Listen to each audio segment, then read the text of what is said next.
Sempre que eu marco um gol pelo Manchester City, minha mãe liga pra mim. Assim que a bola balança no fundo da rede, o telefone toca. Não importa se ela tá em casa, no Brasil ou no estádio me assistindo jogar. Ela me liga todas as vezes. Então, eu corro até a bandeirinha do escanteio, coloco a mão no meu ouvido e digo: alô mãe. Quando eu cheguei no City, as pessoas acharam isso muito engraçado e eles viviam me perguntando o que aquilo significava. Tem uma resposta rápida: eu amo minha mãe e ela tá sempre me ligando. E tem a resposta longa, que começa quando eu era ainda menino, com um sonho. É claro que no Brasil existem milhões de meninos com um sonho, mas eu tive sorte, porque no meio do caminho eu pude conhecer alguns super-heróis. Não ria, é verdade. E eu vou provar pra você. Eu cresci num bairro chamado Jardim Peri, na zona norte de São Paulo. E para algumas pessoas que moram lá, a vida é uma luta. Mas eu tive minha mãe, que trabalhava muito duro e garantia sempre a nossa família comida na mesa. Mas, para muitos garotos com os quais eu cresci, era ainda mais difícil. Às vezes, eles só tinham uma única refeição no dia. E era essa que eles recebiam dentro do clube. Para ser sincero, muitos deles nem mesmo apareciam para jogar. Eles só vinham para se encontrar e comer de graça um sanduíche de mortadela com refrigerante. Era sempre pão com mortadela e uma lata de refrigerante. Às vezes, era só o refrigerante. E isso tinha que durar até o fim do dia. Para mim, todos os meus sonhos, todas as coisas que eu tenho agora, tudo isso começa com o Pequeninos. Na verdade, é mais do que um clube de futebol. Não pense nas praias e todo esse tipo de coisa. Nosso campo era do lado de fora de uma prisão militar. No lugar onde era para ter o gramado, só havia sujeira e estava cercado por grandes pinheiros. As únicas pessoas que jogavam lá, além das crianças, eram os policiais dessa prisão. Quando eu tinha 9 anos, eu apareci com meu amigo Fabinho, para ver se a gente podia jogar pelo time. A gente andou pela mata, com as nossas chuteiras de futebol embaixo do braço. E foi assim então que a gente conheceu o cara que mudou as nossas vidas, José Francisco Mamed, técnico do time mais novo. E ele disse pra gente: com certeza, vocês podem jogar na próxima partida. Não tinha nenhum papel pra assinar, nada. Porque esse clube não era do tipo que tentava fazer as crianças se transformarem em lucro. Tem a ver com mostrar pra essas crianças algo positivo e dar pra elas alguma coisa pra comer e mantê-los longe das ruas. O Pequeninos não é um clube grande, então provavelmente você nunca ouviu falar a respeito dele. Mas eu tenho que te dizer, eles fazem milagres por lá. Era engraçado porque o técnico Mamed tinha um velho Fusca branco, devia ser dos anos 70, e ele levava todos os garotos nele. E nós éramos tão pequenos que ele fazia caber 9 ou 10 dentro daquele carro, mais as chuteiras, as bolas, as cestas básicas e todo o resto. Cara, o que esse clube fez por aqueles meninos é incrível. No Brasil, a gente tem um nome para essas pessoas como Mamed: heróis desconhecidos. E foi isso que ele representou para muitos garotos. Ele e os outros técnicos do Pequeninos. Eles deram pra gente uma chance na vida. Pra mim, o amor pela bola era tudo. O treino pelo Pequeninos acontecia somente 2 vezes por semana. Então, se eu não tava lá, eu tava jogando pelas ruas do Jardim Peri. Às vezes, eu ficava jogando bola com os meus amigos até meia-noite. Depois, a gente ficava na rua conversando sobre as meninas e tirando um com a cara do outro até as 2 da manhã. Em casa, não tinha muita coisa pra fazer. Meu pai deixou a família logo depois que eu nasci. Então, minha mãe trabalhava todo santo dia pra sustentar eu e os meus irmãos. Ela era faxineira na cidade. E quando ela voltava pra casa no fim do dia, ela tinha que dividir a cama comigo e com os meus irmãos. Alguns garotos têm videogame. Eu tinha a bola e a minha imaginação. E foi legal, porque eu tive uma infância de verdade. Havia esses grandes torneios de futebol em que cada rua tinha um time. E o troféu era uma garrafa de refrigerante. Cara, era uma guerra por aquele refrigerante. É tudo que você tem, sabe? Na real, aquilo era mais importante pra gente do que uma Libertadores. Se você ganhou o título, você dividia a garrafa com seus amigos. E era diferente de tudo o que você já provou antes. Todo mundo podia dar um gole e passar pra frente. O troféu de refrigerante é 10 vezes melhor que a champanhe. 10 vezes melhor. Quando eu tinha 13 anos, aconteceu uma coisa que realmente me marcou. Nosso time, Pequeninos, entrou num campeonato importante em São Paulo. E cara, a gente era bom. Nos jogos das primeiras rodadas, a gente venceu clubes maiores por 12 ou 13 gols. Mas quando chegamos na final, a gente tinha pela frente a Portuguesa de Desportos, que é um clube profissional. A única razão pela qual clubes grandes entravam no campeonato é que eles podiam selecionar os jogadores dos times menores. E você sabe, é como nos filmes. A gente era o time pequeno que jogava do lado de fora da prisão. E eles eram do clube profissional, com equipamento e todo o resto. Mas os meus amigos e eu falamos assim: a gente vai ter que ganhar essa, cara. Deixa com a gente. Então, veio uma tempestade. Um dia antes do jogo, choveu tão forte que quando amanheceu, as pessoas estavam falando que talvez tinham que cancelar a partida. Na hora que demos o pontapé inicial, o campo todo era só lama, e esse dia foi louco. A gente começou a correr e caía pelo campo. Ninguém do nosso time conseguia ficar em pé, mas, de alguma maneira, os jogadores da Portuguesa estavam bem, e eles ficavam em pé. É porque eles tinham chuteiras de trava de metal, aquelas que você pode usar na chuva. As nossas chuteiras eram daquelas mais baratas,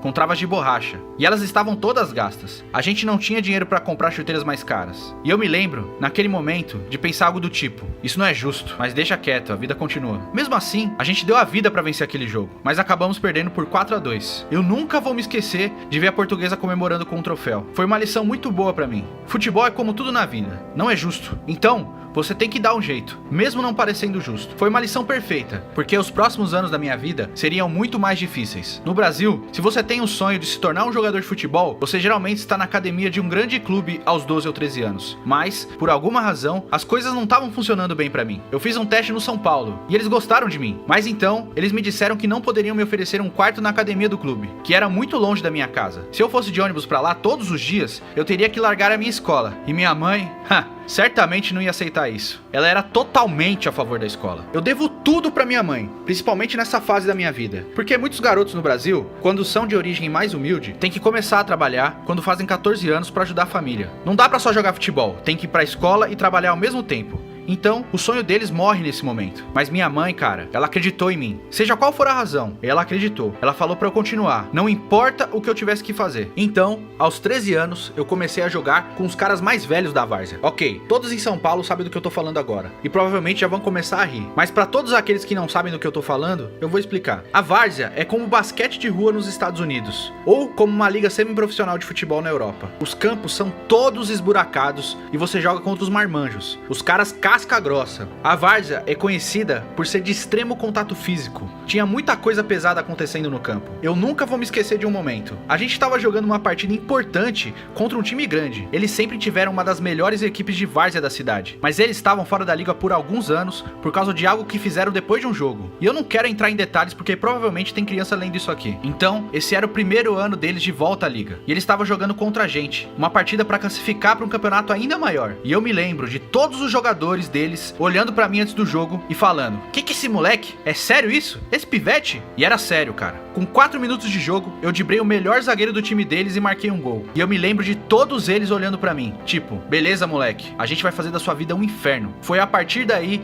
que eles começaram a me bater todas as vezes que eu tocava na bola. Eles ficaram loucos, como se eles tivessem vindo atrás de mim só pra me machucar. Tinha um baixinho no meio campo do time deles que era conhecido por ser valentão. E ele ficava me falando: eu vou quebrar suas pernas, moleque. Se você tentar me driblar de novo, eu quebro as suas 2 pernas. Então, eu peguei a bola e driblei ele de novo. Foi como um lance na NBA. Quebrei a espinha dele, deixei ele no chão. Mais uma vez ele me olhou e me ameaçou. Parecia que ele ia me matar. Mas o que eu posso fazer? Quando eu tenho a bola nos pés, eu vivo um mundo diferente. Então, eu peguei a bola de novo e sem olhar dei uma assistência pro meu companheiro marcar um gol. A torcida que acompanhava aquele jogo tava doida, mas o jogo terminou 2-2. Mas a gente acabou vencendo na cobrança de pênaltis. E eles ficaram revoltados. No apito final, o valentão do time deles veio pra mim e disse: eu falei que ia quebrar suas 2 pernas, moleque. Eu te espero lá no estacionamento. Ele tava falando sério. Foi complicado. E eu me lembro de pensar: já era. Eu não posso sair daqui do jogo. Mas, por sorte, meus colegas de time me protegeram. Todos eles ficaram em volta de mim e me levaram até o estacionamento. Só assim eu consegui chegar em casa com segurança. Mas esse tá longe de ser o fim da minha história. No Natal do ano passado, eu fui pra casa ver minha família. E tive que ir ao banco pra resolver alguns problemas burocráticos. Fui pegar meu carro no estacionamento e o cara que cuida dos tickets no guichê me deu aquela olhada, como se ele me conhecesse. Ele devolveu o ticket, mas ainda tava me olhando. E falou: e aí, moleque? E eu fiquei olhando pra ele, tipo, não tava entendendo direito. E ele fala: lembra de mim? Da várzea, mano. Eu ia quebrar tuas pernas. E eu, caramba, meu Deus. Eu não sabia o que fazer. Então ele falou: cara, eu ia mesmo quebrar suas pernas aquele dia. Você acredita nisso? E eu tentando ficar tranquilo, tipo: que é isso, mano? Você não ia fazer isso não. Eu sei que você tava só zoando. Mas ele seguiu falando: não, mano, eu tô falando sério. Eu ia realmente quebrar suas pernas. E agora você tá jogando pelo meu time, mano. Eu te amo, cara. Eu não posso acreditar nisso. Você consegue imaginar se eu tivesse quebrado suas pernas? Aí a gente riu e eu acabei tirando uma foto com ele. Existe uma expressão no Brasil. É a única forma de descrever o que aconteceu comigo. Minha vida mudou da água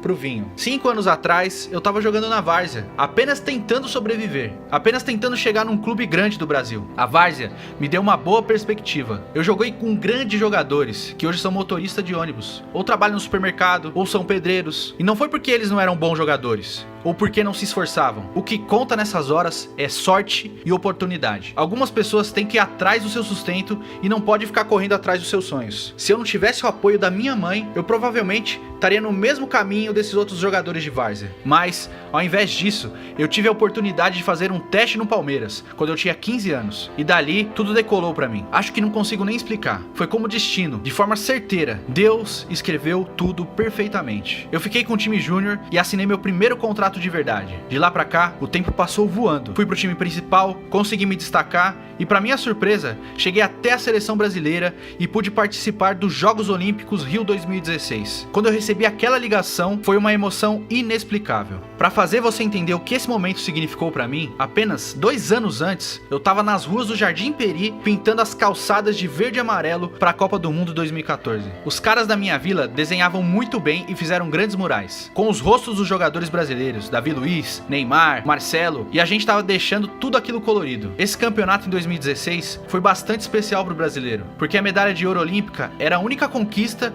que o país do futebol jamais tinha conquistado. Eu lembro que o peso daquele campeonato era muito grande, não apenas porque era nosso país, mas pelo que aconteceu na última Copa. Depois que a gente não jogou bem as 2 primeiras partidas, a crítica ficou muito intensa, especialmente contra o Neymar. Eu realmente admiro o Neymar pelo modo como ele lidou com tudo isso e pela maneira que ele conseguiu liderar o nosso time. Antes do campeonato, eu era apenas mais um fã do Neymar, como tantas outras pessoas. E ele é um jogador de futebol incrível, que todo mundo conhece, mas ter a chance de saber quem ele é de verdade nesse período foi especial, por causa do jeito dele. A forma com que ele trata todo mundo me surpreendeu muito, porque mesmo no curto período em que eu vivia futebol, eu vi tantos caras que nem são grandes jogadores, que não ganharam nada, serem muito mascarados. Mas o Neymar trata todo mundo como se fosse irmão dele. E ele foi a grande razão pela qual a gente foi capaz de se unir e ignorar a pressão e jogar um pro outro. Quando a gente ganhou aquela medalha de ouro, foi um momento incrível pro time e também pro país. Antes dos jogos, o Neymar fez uma tatuagem e eu me inspirei nele pra fazer a minha também, porque realmente diz tudo o que representa pra mim. Uma criança pequena que tá no pé do fundo de um morro,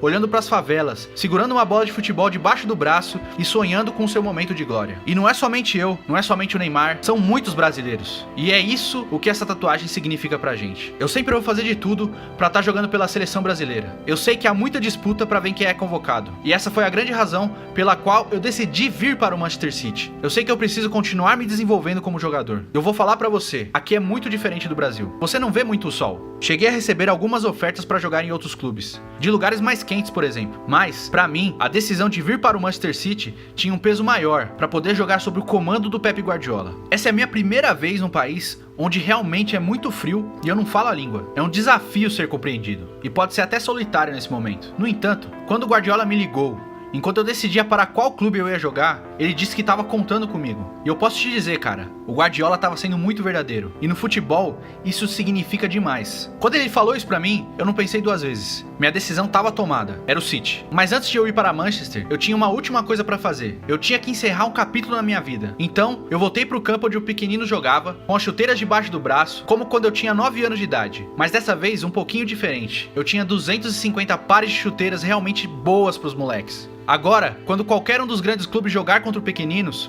num campo molhado, é melhor tomarem cuidado. Daqui em diante, não tem mais essa desculpa, sabe? Eu não vou mentir. Quando eu vim pro Manchester City pela primeira vez, eu me senti perdido. Minha mãe tava indo e vindo da Inglaterra pro Brasil. Era extremamente difícil ficar longe dela, porque ela é tudo na minha vida. Ela foi ao mesmo tempo pai e mãe pra mim quando eu tava crescendo. Eu me lembro que quando eu tava jogando pelo Pequeninos, eu vi algumas crianças depois dos jogos com seus pais. E eu tava sozinho. Aquilo foi pesado demais pra mim. Me marcou. Mas agora, quando alguém pergunta do meu pai, eu digo que minha mãe é meu pai. Ela fez tudo por mim e pelos meus irmãos. Ela foi outra heroína desconhecida. Quando eu faço gol, mesmo quando ela não tá no estádio, eu pego o telefone e falo com ela. Quando a gente era criança, a minha mãe ficava ligando o tempo todo pra descobrir onde é que eu tava. E se eu não atendesse, ela começava a ligar pra todos os meus amigos. Era apenas uma piada entre a gente. Alô, mãe? Quando eu pego o telefone, é em homenagem à minha mãe e à nossa luta. Mas também em homenagem aos meus amigos e à minha família. E também ao técnico Mamed e a todas as pessoas no Brasil que me ajudaram a chegar até aqui. Eu sempre fui um sonhador. Mas mesmo nos meus melhores sonhos, eu não pensei que estaria vivendo o que estou vivendo hoje. Sei que existem muitos garotos que vão pintar as ruas, que não jogam por um grande clube e que as pessoas têm dito que eles não vão chegar lá.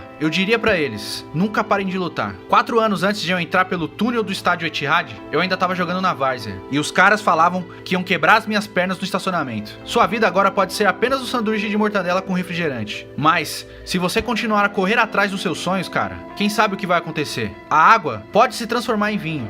Então, para todas as crianças, se você chegou até aqui na minha história, eu tenho uma mensagem, e isso realmente é importante. Jamais pare de sonhar. Ah, e faça mais uma coisa por mim. Ligue para sua mãe, ela sente saudade de você.